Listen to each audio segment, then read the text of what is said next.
বিশাল মহান শিবের দেহের মাঝে ৭২,০০০ নারী, তার মধ্যে ৩টি নারী প্রধান।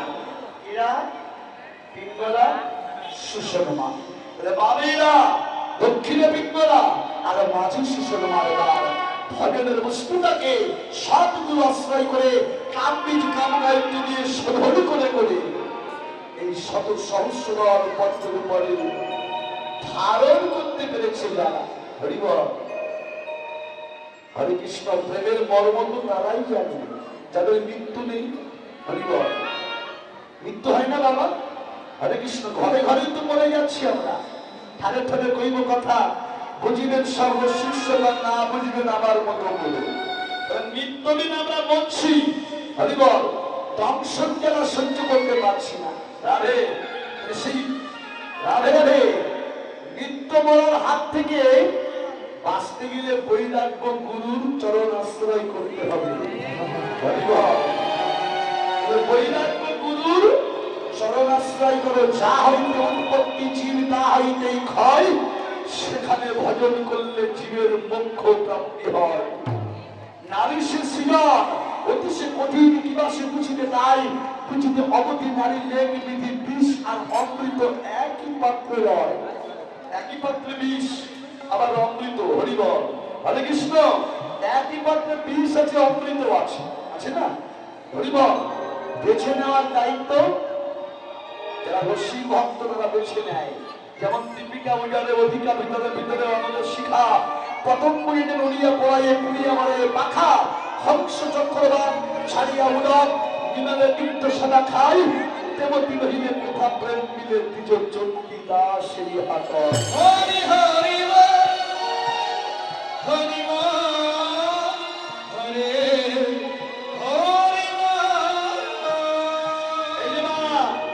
রাজহংস দেখেছেন? দুধ আর জল মিশিয়ে দিন, ও সার বস্তু গ্রহণ করে পরে চলে যাবে, অসার বস্তু তুলে পড়ে থাকবে।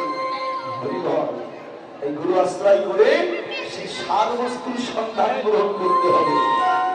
জায়গাধে এই মরমনা কহ কাহে বলবি না? ভজন যত গুপ্ত হয় তত গুপ্ত হয়, তাই না? এই গোপনের প্রীতি গোপনে রাখিবি বলেছেন শাস্ত্র। হরিবল, সেই ভজনটা হচ্ছে গোপন, গুপ্ত ভজন। গুরু আশ্রয় করে সেই ভজনটাকে আশ্রয় করো। নাই রে পরমনা কহ কাহে প্রাণ সংগ্রামী, তোমার মতো হেলারে জগত সাথী। ও ভাই বল না, বারো কারণ ছিনিয়ে আছো কলে বারো কাঁদি কাঁদি। শোন বোঝা মন কুবলায়ে ভাতি, কুবলায়ে ভাতি। হেরাইতে নিরমল লোচন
বললেন, ভাই হরিবল তোকে বলবো কিন্তু কাউকে বলে দিস না। এটা আমার বড় ভজনের কথা, বড় সাধনের কথা। অমায়না বলো দেখি। হরে কৃষ্ণ। ভগবান শ্রীকৃষ্ণের এই যে ভগবান শ্রীকৃষ্ণের জন্মদিন কোন দিন হয়? কোন তিথিতে? হরিবল, কোন তিথিতে হয়? ভাদ্র মাসের অষ্টমী তিথিতে ভগবান শ্রীকৃষ্ণের জন্মদিন, তাই তো? আর দাদা বলরামের জন্মদিন কোন তিথিতে হয়? হরে কৃষ্ণ। ও পেছন দিকে মায়েরা বলো, যিনি ঘুমাচ্ছেন তিনি বলুন। আরে খেয়ে ভাত ঘুম লাগে না, তাই লেগেছে। ঘুমাও, কিন্তু বলো, চোখে ঘুম দেওয়ার মুখে বলো যে কি হলো। বলরামের জন্মদিন কোন দিন একটু বলে দেই আমি। হরে কৃষ্ণ। ওই একটা পূর্ণিমায় হয় না দোল দেয়? কোন পূর্ণিমা? দোল পূর্ণিমায় দোল দেয়? ওই দিন তো রং মাখামাখি হয়। হরে কৃষ্ণ। দোল পূর্ণিমা কোন দিন হয়? মানে দোল দেয় কোন পূর্ণিমায়? ঝুলন পূর্ণিমা। হরিবল। ঝুলনে ওই যে ঝুলনা বানিয়ে দোল দেয় রাধা কৃষ্ণকে। হরিবল। তো ওই ঝুলন পূর্ণিমার দিন দাদা বলরামের জন্মদিন। মনে থাকবে না? হরে কৃষ্ণ। যদি কেউ জিজ্ঞাসা করে বলবে ঝুলন পূর্ণিমার দিন দাদা বলরামের জন্মদিন। ভগবান বলতে শুনকে এই ভাই মনে করে রাখতো, ওই দিন দাদা কোঠে আসেনি, আর আমি ওই দিন একটা বড় সাপের মাথায় নৃত্য করেছিলাম। সাপটার নাম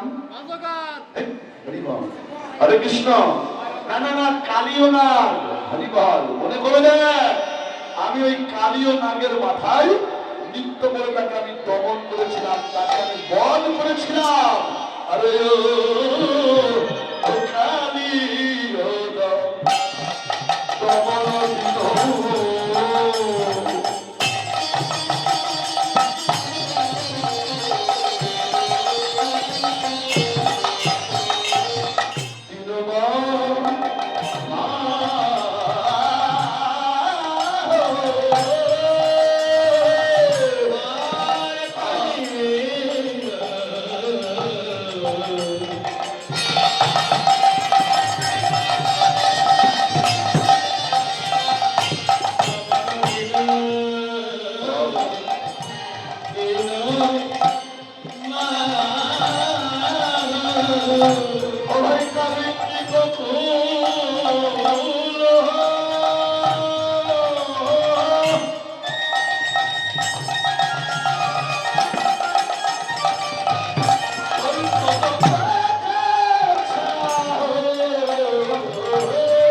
আমরাও তো নাগের দংশনে জর্জরিত বাবা, জর্জরিত না? চৈতন্য চরিতামৃত বলছেন এই দেহে কাম হচ্ছে খনি, নিরন্তর দংশন করছে, জ্বলে যাচ্ছে পরাণী। তাহলে সেই কালীয় নামকে দমন করেছিলাম যেদিন, ওই দিন আমি দেখেছিলাম ভাই। তোর কি মনে আছে? ও সুবল, ও কত শত নম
নারী ছিল ভাই।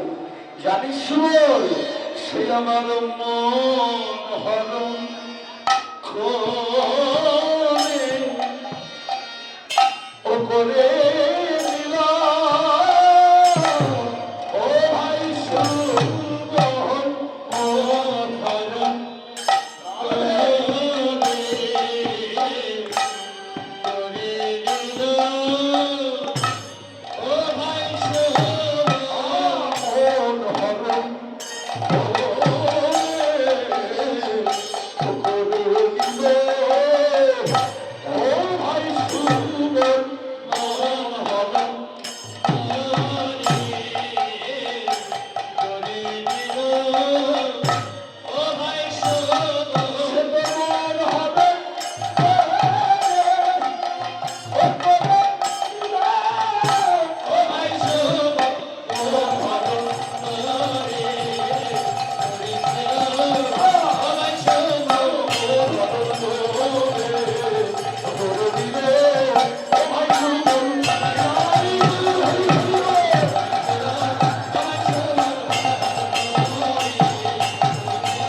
দেখেছিস?